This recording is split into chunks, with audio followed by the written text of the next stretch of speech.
I snuck into my boyfriend's apartment to make this, and he doesn't know about that. And he doesn't have to know about that either. Shh.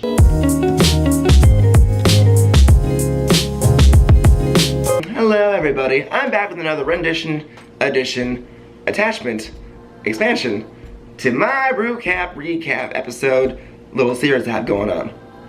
There you go. As always, I have a whole bunch of spoilers in this video, and if you don't want to get spoiled, turn it off.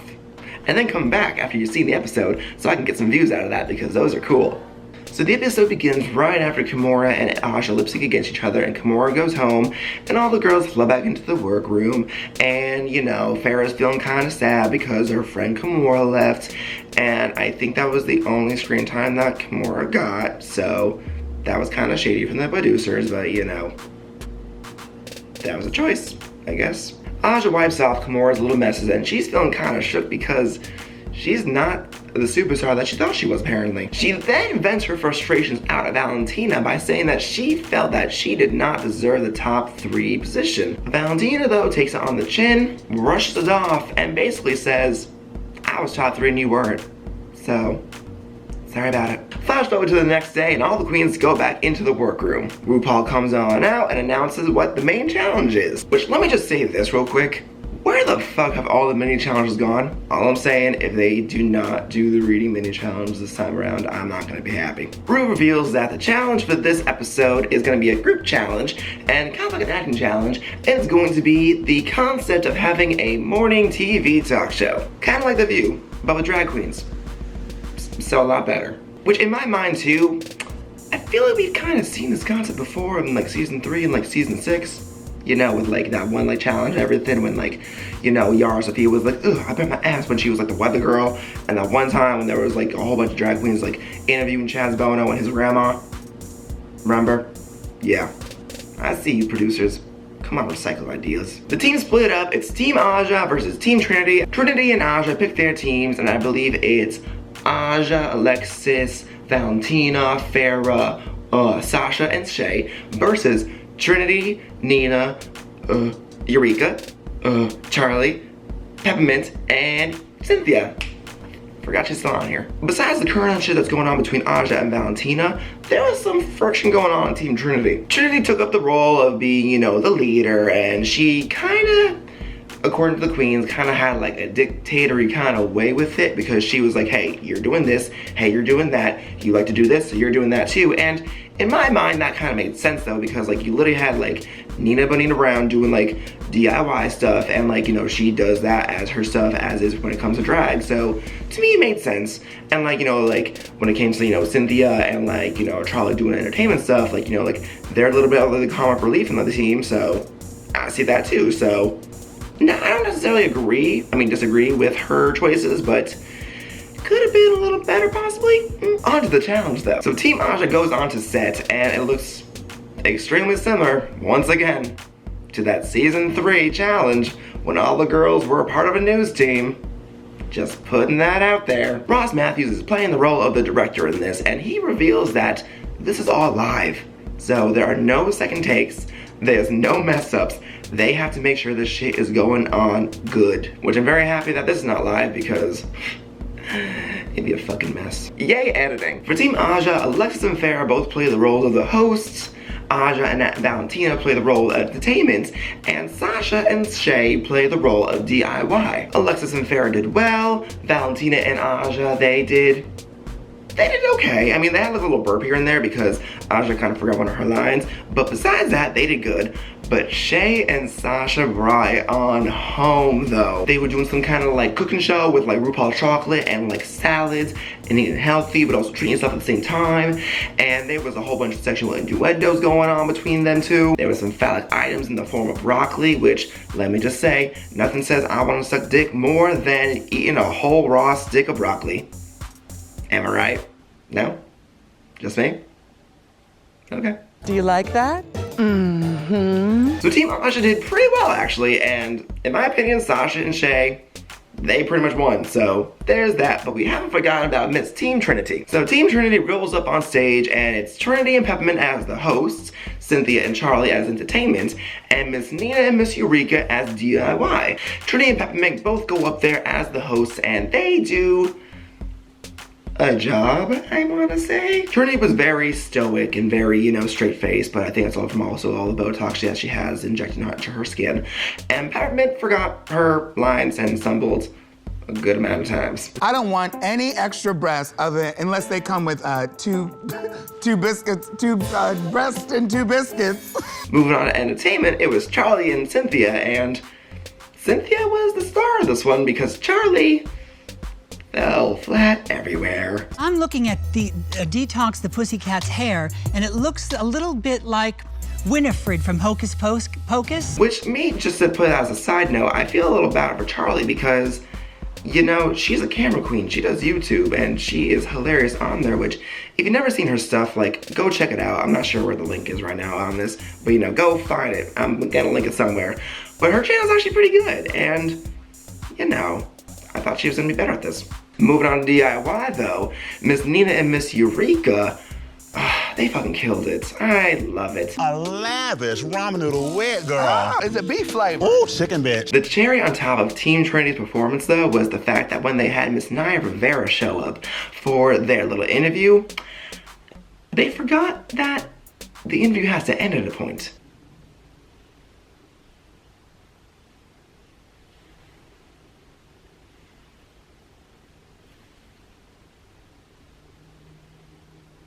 Before all the girls go out onto the main stage, though, all the girls are in the workroom, you know, kikiing, throwing shade, and it's about damn time that some drama happened on this goddamn show. First off, Aja goes to Valentina, she apologizes, they become friends again, so there you go. They fought and they became friends again in this entire episode. Full circle of life. Charlie breaks down because they talk about the topic of the AIDS crisis back in the 80s, and she reveals that she had to bury a lot of her best friends, and to me, I think that this was a good thing for the show to do because it's a part of LGBTQ history that should never be forgotten, and bringing it up, well, you know, the producer probably told her to do that, but the producers did a good thing and they brought it up and they rose more awareness to it, so I'm glad it was said. It should never be forgotten, and God, Charlie cried. I didn't like that. Poor Charlie. However, though, some drama was starting to be stirred from Miss Eureka because she decided to crack a joke at Valentina because I don't know what was going on and everything, but somehow the topic of an eating disorder came on out, and Eureka thought that was a good time to make a joke, and Sasha was not having it because homegirl once suffered from an eating disorder, or she was accused of it. I forget what it was entirely. But anyways, she was not having it. She told Eureka to sit the fuck down and to shut up. And Eureka's just like, I'm just trying to make a joke. And Sasha's like, I'm not having it. It was not a good joke in good taste. And a lot happened. And I'm so happy that some drama is finally starting to be stirred. And, you know, it's about time. It's about time. I'll say that. It's about time that happened. If it came off as an attack, I do truly apologize. Well, I apologize that you were offended by what I said. I wasn't. I mean, you obviously were offended at what I said, right? Moving on to the main stage. The look for this main stage was naughty 90s. Basically just sexy time lingerie. We had everything from Victoria's Secret to Lane Bryant to a Real Housewife of somewhere in Florida to that one cougar down the street. All the way to zombie hooker, you know, just walking the streets and doing her business to, hey, I'm gonna dress up really good for you for Valentine's Day because I didn't get you a present. They really didn't show much runway time, so I really didn't get a good look at all of them, and you know, I will say, like, I didn't mind some of the looks. I thought they were actually pretty good. There were some that were questionable, but you know, it happened. Kinda underwhelming. It's revealed that Sasha and Shay both win the challenge, and rightfully so because they were fucking hilarious. And I'm so finally glad that they both get some recognition for what they're doing because these queens are both fierce out of Drag Race, and it's about damn time that they start showing it. So I'm very proud of them. Team Aja is safe, and they head back to the workroom, where Team Trinity, on the other hand, not so much. RuPaul decides to pull the who do you want to send home card this time around, and God, that was early for this. Trinity and Peppermint both say that they want Charlie to go home. Charlie and Cynthia both say that they want Peppermint to go home. And Eureka and Nina both say that they want to have Trinity go home. So, 3 Three-way tie. Charlie. Peppermint. Trinity. I call shade. On Untucked, Aja reveals that she has to do her makeup a certain way because of all the scarring that she has on her face, so that's why she paints the way that she paints, and she doesn't understand why people hate it, and yada yada yada, which I can understand because, you know what, if it works for you and like, you know, that's what you do to make yourself look good and you feel good about it, keep doing you, boo. By all means, fuck the haters. Team Trinity comes back into the Untucked room and a lot of shit goes down. It's Catfight and Bicker versus Trinity and Eureka, which, the messy bitch in me who loves drama is living for this, so it's about time that this interesting stuff has happened, because the producers try to amp it up like it was gonna be some kind of like Alyssa versus Coco kind of pageantry bullshit going on, and we are finally starting to see something like that, and I'm happy.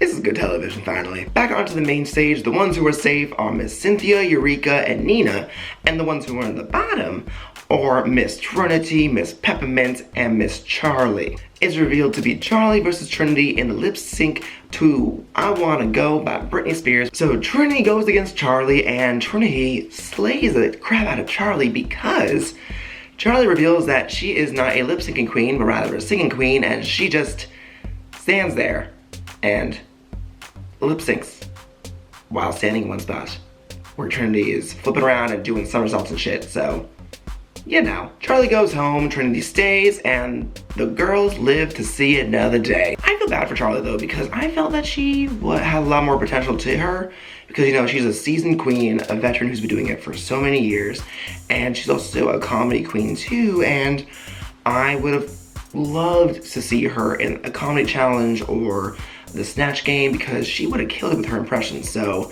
I'm sad to see her go, but you gave it a good run, boo, and also you're like the oldest girl on RuPaul in general, and like the fact that you made it to like this long and everything, like props to you. You did good. I'm proud of you.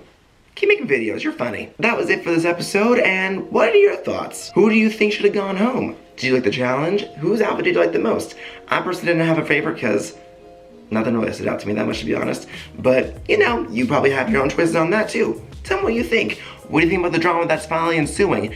Or what do you think about the absence of mini challenges? Because that really irks me. As always, leave a like, comment, subscribe. I make new videos whenever I can. I'm really bad at scheduling, as you can see, so I'm doing whatever I can to make this work. Make good choices, make bad choices, make choices for you and you alone, because it's your life and not mine, and that's the way that things roll.